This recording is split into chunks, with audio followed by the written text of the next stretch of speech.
Merci de vous joindre à nous et bienvenue dans cette émission. Notre émission est diffusée en anglais ou en français. Vous pouvez changer, vous utilisez votre télécommande pour changer et choisir votre langue de préférence. 21,7 millions de personnes sur un total de 36,9 millions suivent un traitement antirétroviral, soit la proportion la plus élevée jamais enregistrée, selon un rapport de l'ONU-SIDA publié mercredi. C'est un progrès remarquable, mais pas suffisant. Les Nations Unies avertissent des infections galopantes au VIH dans une cinquantaine de pays et les décès liés au sida ne baissent pas assez vite. Dans un nouveau rapport publié mercredi, l'ONU-SIDA avertit que la réponse mondiale au VIH est à un point précaire. Elle attribue ce déclin à des ressources plates en voie de disparition. À mi-parcours des objectifs 2020, le rapport met en garde face au fait que le rythme des progrès n'est pas à la hauteur de l'ambition mondiale. Le rapport appelle à prendre des mesures immédiates visant à mettre le monde sur la bonne voie pour atteindre les objectifs primordiaux de 2020. Des avancées encourageantes. Ce virus pour lequel il n'existe aucun vaccin tue toujours. Je voudrais vous donner quelques chiffres fournis par l'OMS. Aujourd'hui, dans le monde, 37 millions de personnes vivent avec le VIH ou le sida. Près de 2 millions de cas sont déclarés chaque année et la maladie a tué environ 35 millions de personnes depuis le début des années 80. Le docteur Pascal Barouani, directeur de l'ONU-SIDA Congo, il est basé à Brazzaville, est avec nous pour mieux comprendre la situation. Docteur Barouani, un nouveau rapport de l'ONU-SIDA publié mercredi indique que près de 3 séropositifs sur 5 dans le monde ont désormais accès au traitement du VIH, soit la plus haute proportion jamais atteinte. Qu'est-ce qui est à l'origine de ces progrès? Ces progrès sont liés à un certain nombre de facteurs. Il y a d'abord l'engagement politique dans les pays les plus touchés par l'épidémie. Là où les autorités politiques investissent dans la réponse au VIH et notamment dans l'accès au traitement, évidemment, ces progrès sont sensibles. Ici, je vais mentionner le cas des pays d'Afrique orientale et australe, par exemple, où on observe que l'accès au traitement s'est beaucoup accru, puisqu'il s'agit de la région la plus touchée par l'épidémie à travers le monde. Et donc, dans ces pays, justement, on a observé une diminution sensible de nouvelles infections à VIH. Et aujourd'hui, on peut se réjouir, comme venait de le mentionner, de ce que quelques 21,7 millions de personnes ont accès au traitement antirétroviral. L'Afrique est le continent le plus touché par le sida. Quelles en sont les statistiques par rapport à ces progrès?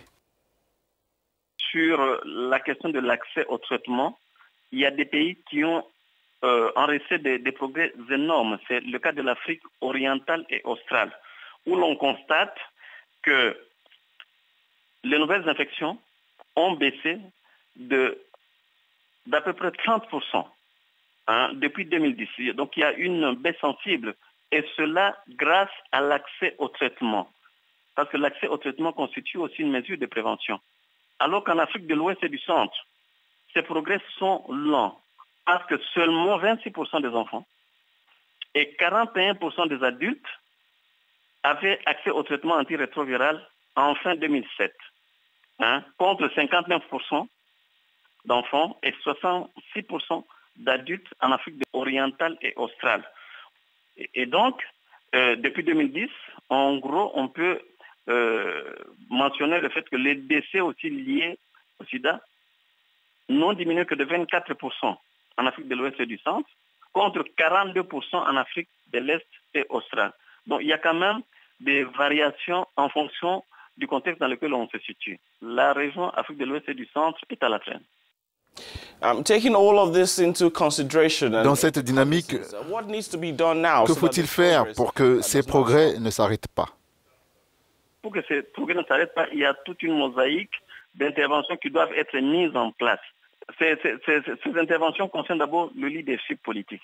Il faudrait que dans les pays qui sont à la traîne aujourd'hui, le VIH-Sida demeure une haute priorité de développement et que les investissements nécessaires soient consentis.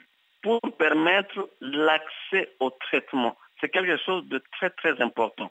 Il faudrait justement mettre en place des structures, des moyens et des ressources qui permettent justement aux gens de se faire dépister et de connaître leur statut sérologique. C'est seulement dans ces conditions-là que ces personnes pourront aller au traitement.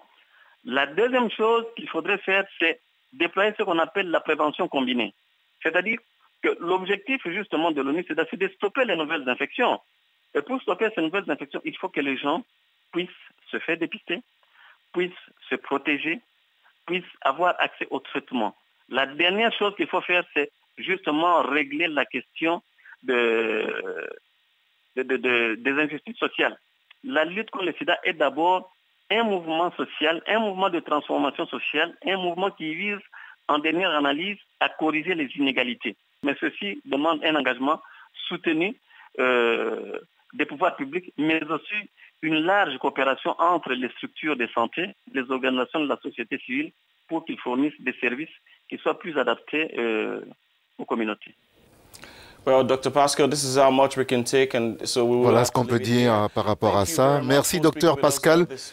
Dr. Pascal Barwani, directeur ONU SIDA Congo. Merci beaucoup. Remarkable progress made in HIV/AIDS treatment.